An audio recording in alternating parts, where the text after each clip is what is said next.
Welcome to Healer Recaps. Please like and subscribe to the channel to support me, thank you very much. This is The Rock, nicknamed Death, because wherever he goes, someone ends up dead. Unfortunately, a gang offended The Rock, and he hunted them down one by one, making them pay the price. Will anyone manage to escape death's grasp? Follow along with me in the video to find out. The story begins 10 years ago, when The Rock and his brother robbed a bank. The plan went smoothly, and as soon as they got the money, the protagonist drove everyone away. Despite the police's best efforts, they were powerless to stop them. Just after shaking off the police, they were suddenly attacked by a group of strangers who turned out to be gangsters wanting to steal the money. In a warehouse, they threatened The Rock, demanding to know where the stolen money was hidden, or they would kill his brother. With no other choice, The Rock revealed the location of the money, but the gangsters went back on their word and killed his brother. Not only that, but they also had no intention of sparing The Rock. At this moment, someone filmed The Rock being shot, but miraculously, he survived. However, the doctors had to patch his spine with a metal plate. Because of the bank robbery, The Rock had to serve 10 years in prison. Today is the day he's finally being released. He has been waiting for this day for a long time, as the only thing that kept him going during those 10 years was the thought of avenging his brother. Before being released, he was brought before the prison warden, who gave him a business card, hoping that once he was out, The Rock would return to the right path. The warden told him to reach out if he ever needed help. However, The Rock didn't pay any attention to his words, constantly checking the clock, waiting for the moment he would be free.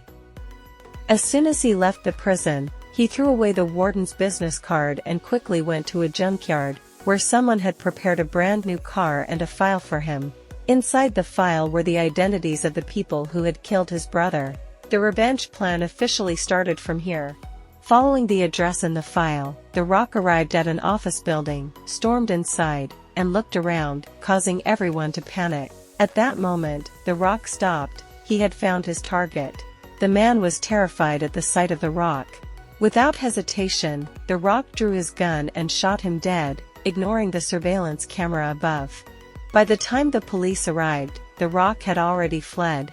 The detective in charge of the case, Inspector Cap, reviewed the camera footage and identified the culprit as none other than The Rock.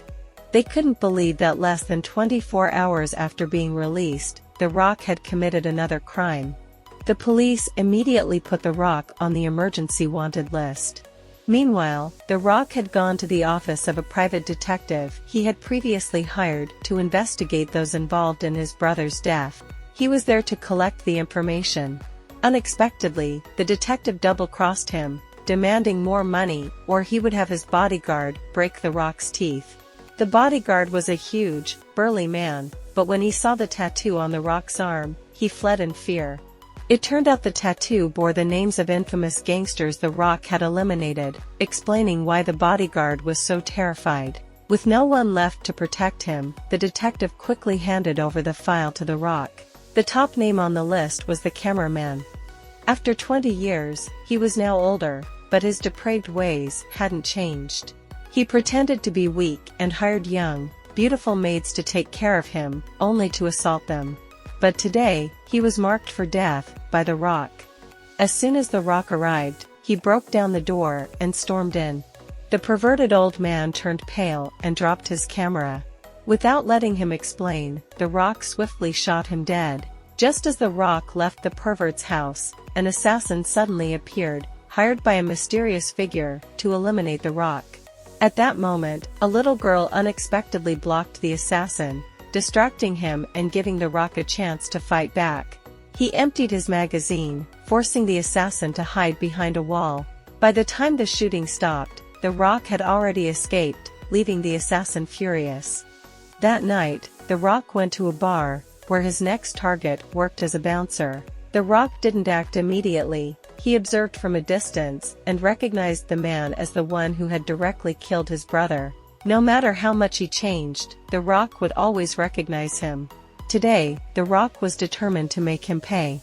When the bouncer went inside, The Rock followed him into the bathroom. The sight of The Rock startled the bouncer, but he wasn't surprised. He had been expecting this day and was ready for the showdown. Today, only one of them would leave that room alive. Both of them launched into a fierce fight. The bouncer was no pushover and was much stronger than the others, but he could only withstand a few blows from the Rock before being knocked out. Just before dying, he begged the Rock to let him make a phone call to his son. Feeling a moment of pity, the Rock spared him and left with the bouncer's phone. Once he was in his car, he called the supposed son, only to discover the bouncer had lied. He had no children at all. Meanwhile, the bouncer was taken to the hospital. Realizing he'd been deceived, the Rock was furious and drove straight to the hospital. The police had set a trap, ready to arrest him as soon as he appeared, but the Rock fearlessly walked into the hospital as if it were empty. He found the bouncer's room, where doctors were performing surgery on him. Without hesitation, the Rock drew his gun and finished him off. Hearing the gunshot, Inspector Cap rushed in, but the Rock was already gone. The inspector immediately pursued him, and in the parking garage, he spotted the Rock. The inspector fired, but none of the bullets hit their mark. The Rock returned fire, making Cap too scared to show his face, his hands trembling with fear. The Rock then approached the inspector, pointing his gun at his face, making him believe he wouldn't survive. The police officer slowly knelt down and closed his eyes, resigning himself to death, believing the Rock was a cold-blooded killer. But after a moment, nothing happened.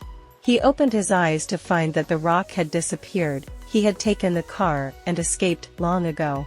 The Rock was indeed a killer, but only of those who deserved it. Before he could get far, the assassin from before caught up with him, determined to eliminate him. The Rock floored the gas pedal, but the assassin was equally persistent, determined not to let him escape. They chased each other on the highway until the Rock spotted a truck. He swerved to cut in front of it, causing the assassin to follow. At a critical moment, the Rock made a sudden maneuver, nearly causing the assassin to be hit by the truck. When the assassin regained his composure, he found the Rock pointing a gun at him. Unsure of the situation, the Rock didn't shoot immediately but instead shot out the assassin's tires. Unexpectedly, the assassin pulled out a gun and wounded the Rock.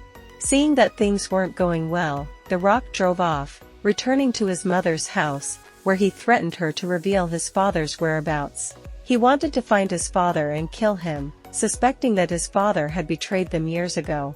His mother revealed that his father had passed away and insisted that he would never betray his family, believing there was some misunderstanding. Hearing this, the Rock believed her. After his mother treated his wound, he continued on his way, still having many enemies to deal with.